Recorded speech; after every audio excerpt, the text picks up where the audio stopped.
আসসালামু আলাইকুম। Recipes by মমিস মম চ্যানেলে সবাইকে স্বাগতম জানিয়ে শুরু করছি আমার আজকের রেসিপি। আজকে তৈরি করব ভ্যানিলা আইসক্রিম। কোনো প্রকার মল্ট, কোনো প্রকার বিটার, কনডেন্স মিল্ক কোনো কিছুই লাগবে না। গড়ে থাকা মাত্র কয়েকটি উপকরণ দিয়ে আজকে আমি ভ্যানিলা আইসক্রিম তৈরি করে দেখাবো।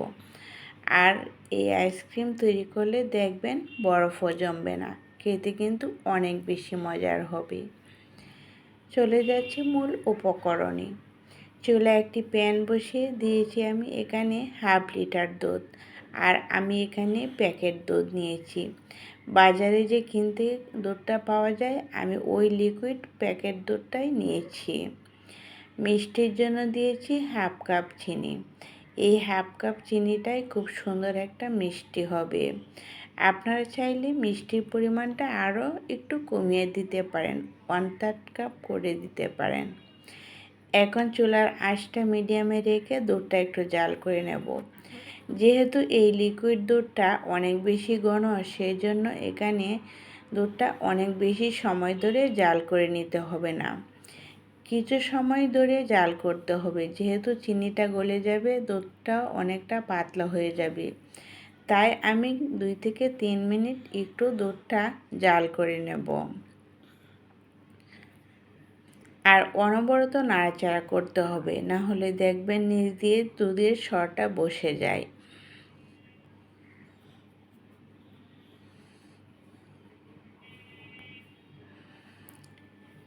এই তো আমার দুধটাও জাল হয়ে গিয়েছে।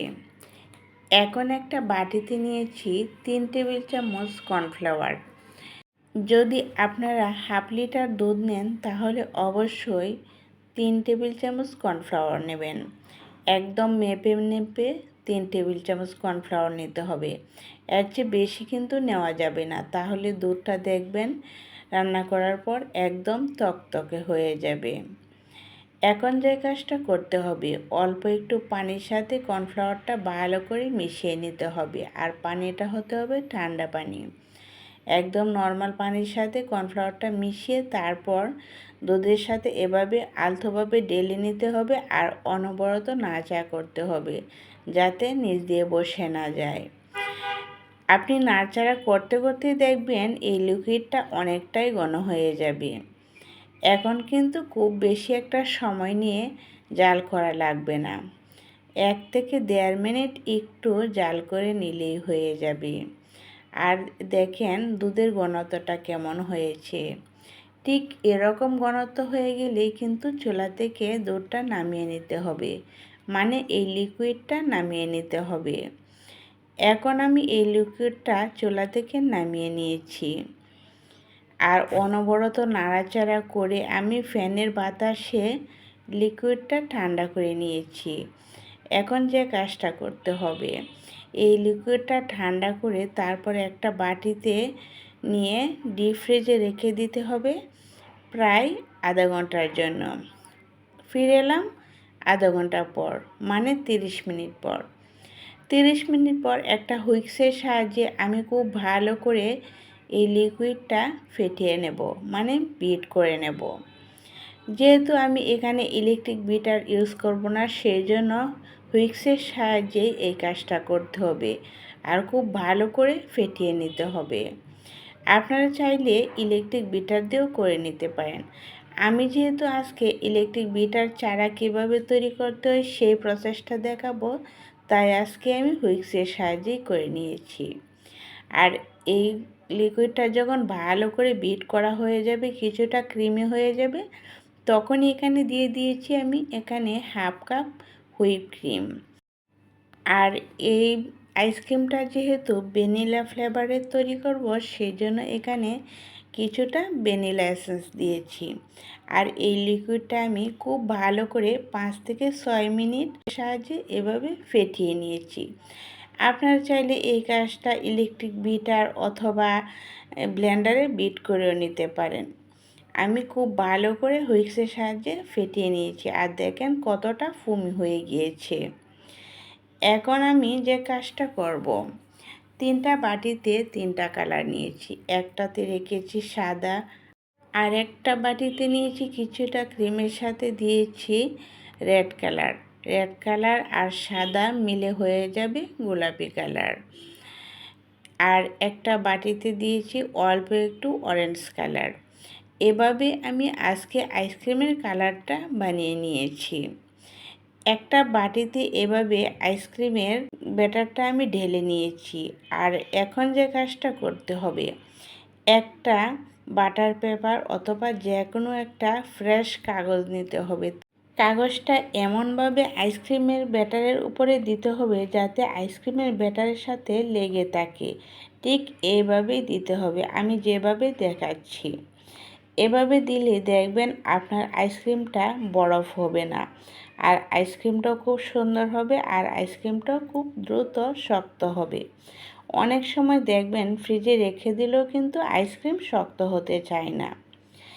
এখন আমি এই বাটিগুলো ডিপ ফ্রিজে রেখে দেব 7 থেকে 8 ঘন্টার জন্য। ফিরে এলাম 7 ঘন্টা পর। আমার বাটিগুলো যেহেতু অনেক বেশি ছোট, সেই জন্য আমার আইসক্রিমগুলোও কিন্তু অনেকটাই শক্ত হয়ে গিয়েছে। এখন আমি কাচের বাটির কাগজটা উঠিয়ে দেখাচ্ছি, মানে অরেঞ্জ কালারটা দেখাচ্ছি। দেখেন মাশাআল্লাহ, আইসক্রিমটা কত সুন্দরভাবে সেট হয়েছে আর অনেক শক্ত হয়েছে। এভাবে কিন্তু খাওয়া যায় না। কিছুটা বাতাস লেগে যাওয়ার পর দেখবেন হালকা একটু সফট হবে, তারপর খেতে ভালো লাগবে। এখন আমি পাশের বাটিটা ক্যাপ খুলে নিচ্ছি, ওটারও আমি কাগজটা উঠিয়ে দেখাচ্ছি। দেখেন কত সুন্দরভাবে আইসক্রিমটা সেট হয়েছে। আশা করছি ছোট ছোট কিছু টিপস ফলো করবেন, তাহলে কিন্তু আপনারাও এরকম সুন্দর করে আইসক্রিম ঘরেই তৈরি করে নিতে পারেন। এখন আমি বাটির যে আইসক্রিমটা ওটা একটা চামচের সাহায্যে উঠিয়ে নিচ্ছি। আপনারা চাইলে আইসক্রিম স্কুপ দিয়েও উঠিয়ে নিতে পারেন। আর দেখেন মাশাআল্লাহ, আইসক্রিমটা কত বেশি লোভনীয় হয়েছে আর কত বেশি সুন্দর হয়েছে। আর প্লাস্টিকের বাটির যে আইসক্রিমটা, ওটা আমি একটা নাইফের সাহায্যে ছাড়িয়ে নিচ্ছি। আইসক্রিমটা যেহেতু অনেক বেশি শক্ত, সেজন্য বের হতে একটু সময় লাগবে। একটু গলে গেলে এমনিতে বের হয়ে যাবে। এখন আমি আইসক্রিমটা কেটে দেখাচ্ছি। দেখেন ভিতরে কত সুন্দর লাগছে। দুইটি কালার কম্বিনেশনে আইসক্রিমটা দেখতেও অনেক বেশি ভালো লাগছে। আর এই আইসক্রিমটা খেতে যে কত বেশি মজার, আপনারা যদি একবার তৈরি করেন দেখবেন এই আইসক্রিমের ফ্যান হয়ে যাবেন। আশা করছি এই গরমে একবার হলেও আপনাদের বাচ্চাদের আবদার পূরণ করবেন। বেশি কিছু লাগে না, অল্প কিছু উপকরণ দিয়ে কিন্তু তৈরি করা যায়। আর বাজারে কেনা আনহেলদি আইসক্রিমের চেয়ে ঘরে তৈরি করা হেলদি আইসক্রিম অনেক বেশি ভালো। আশা করছি আমার রেসিপিটা সবার কাছে ভালো লেগেছে। রেসিপিটা ভালো লেগে থাকলে একটা লাইক দিতে ভুলবেন না। লাইক দিলে ভিডিও তৈরি করার মোটিভেশন বাড়ে। আজ তাহলে এই পর্যন্তই।